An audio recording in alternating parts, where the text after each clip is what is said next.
آج تک کی سب سے خوبصورت کہانی۔ ایک بادشاہ محل کی چھت پر ٹہلنے چلا گیا۔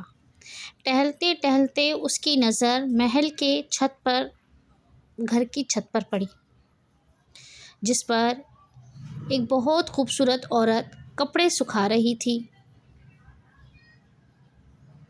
بادشاہ نے اپنی ایک باندی کو بلا کر پوچھا، کس کی بیوی ہے یہ؟ باندی نے کہا، بادشاہ سلامت، یہ آپ کے غلام فیروز کی بیوی ہے۔ بادشاہ نیچے اترا۔ بادشاہ پر اس عورت کے حسن و جمال کا سحر چھا سا گیا تھا۔ اس نے فیروز کو بلایا۔ فیروز حاضر ہوا تو بادشاہ نے کہا، فیروز، ہمارا ایک کام ہے، ہمارا یہ خط فلاں ملک کے بادشاہ کو دے آؤ اور اس کا جواب بھی اس سے لے کر آنا۔ فیروز اس خط کو لے کر گھر واپس آ گیا۔ خط کو اپنے تکیے کے نیچے رکھ دیا، سفر کا سامان تیار کیا، رات گھر میں گزاری اور صبح منزل مقصود پر روانہ ہو گیا، اس بات سے لا علم ہو کر کہ بادشاہ نے اس کے ساتھ کیا چال چلی۔ ادھر فیروز جیسے ہی نظروں سے اوجھل ہوا، بادشاہ چپکے سے فیروز کے گھر پہنچا اور آہستہ سے فیروز کے گھر کا دروازہ کھٹکھٹایا۔ فیروز کی بیوی نے پوچھا، کون ہے؟ بادشاہ نے کہا، میں بادشاہ ہوں، تیرے شوہر کا مالک۔ تو اس نے دروازہ کھول دیا۔ بادشاہ اندر آ کر بیٹھ گیا۔ بادشاہ کے بیٹھنے پر فیروز کی بیوی نے حیران ہو کر کہا، آج بادشاہ سلامت ہمارے یہاں غریب خانے میں؟ بادشاہ نے کہا، میں یہاں مہمان بن کر آیا ہوں۔ فیروز کی بیوی نے بادشاہ کا مطلب سمجھ کر کہا، میں اللہ کی پناہ چاہتی ہوں آپ کے اس طرح آنے سے، جس میں مجھے کوئی خیر نظر تو نہیں آ رہی۔ بادشاہ نے غصے میں کہا، اے لڑکی، کیا کر رہی ہو تم؟ شاید تم نے مجھے پہچانا نہیں۔ میں بادشاہ ہوں، بادشاہ، تمہارے شوہر کا مالک۔ فیروز کی بیوی نے کہا، بادشاہ سلامت، میں جانتی ہوں کہ آپ ہی بادشاہ ہیں، لیکن بزرگ کہہ کر گئے ہیں، شیر کو اگرچہ جتنی بھی تیز بھوک لگی ہو لیکن وہ مردار تو نہیں کھاتا۔ اور کہا، بادشاہ سلامت، تم اس کٹورے میں پانی پینے آ گئے ہو جس میں تمہارے کتے نے پانی پیا ہے۔ بادشاہ اس عورت کی باتوں سے بڑا شرمسار ہوا اور اس کو چھوڑ کر واپس چلا گیا، لیکن اپنی چپل بوکھلاہٹ میں وہیں بھول گیا۔ یہ سب تو بادشاہ کی طرف سے ہوا۔ اب فیروز کو آدھے راستے میں یاد آیا کہ جو خط بادشاہ نے اسے دیا تھا وہ تو گھر پر ہی چھوڑ آیا ہے۔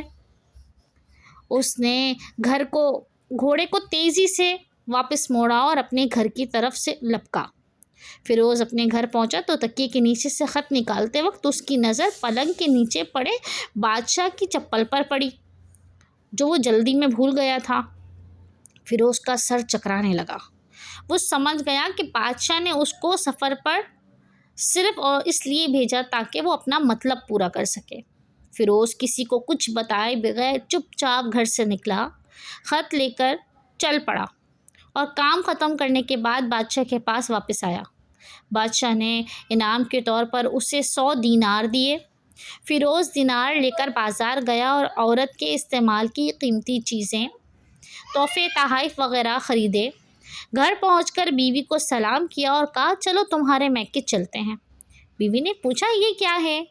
کہا، بادشاہ نے انعام دیا ہے اور میں چاہتا ہوں کہ یہ پہن کر اپنے گھر والوں کو بھی دکھا دو۔ بیوی، جیسے آپ چاہیں۔ بیوی تیار ہوئی اور اپنے والدین کے گھر اپنے شوہر کے ساتھ روانہ ہوئی۔ داماد اور بیٹی اور ان کے لیے لائے گئے تحائف کو دیکھ کر وہ لوگ بہت خوش ہوئے، خیر مقدم کیا۔ فیروز بیوی کو چھوڑ کر واپس آ گیا اور 1 مہینے گزرنے کے باوجود نہ بیوی کا پوچھا اور نہ اس کو واپس بلایا۔ پھر کچھ دن بعد اس کے سالے اس سے ملنے آئے اور اس سے پوچھا فیروز آپ ہمیں ہماری بہن سے غصے اور ناراضگی کی وجہ تو بتائیں یا پھر ہم آپ کو قاضی کے سامنے پیش کریں گے۔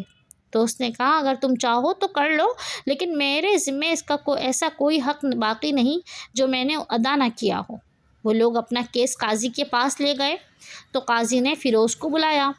قاضی اس وقت کے بادشاہ کے پاس بیٹھا ہوا تھا۔ لڑکی کے بھائیوں نے کہا اللہ بادشاہ سلامت اور قاضی القضا کو قائم و دائم رکھے۔ قاضی صاحب ہم نے ایک سرسبز باغ درخت پھلوں سے بھرے ہوئے اور ساتھ میں میٹھے پانی کا کنواں اس شخص کے حوالے میں دیا تو اس شخص نے ہمارا باغ اجاڑ دیا، سارے پھل کھا لیے، درخت کاٹ لیے اور کنویں کو خراب کر کے بند کر دیا۔ قاضی فیروز کی طرف متوجہ ہو کر پوچھا ہاں تو لڑکی تم کیا کہتے ہو اس بارے میں؟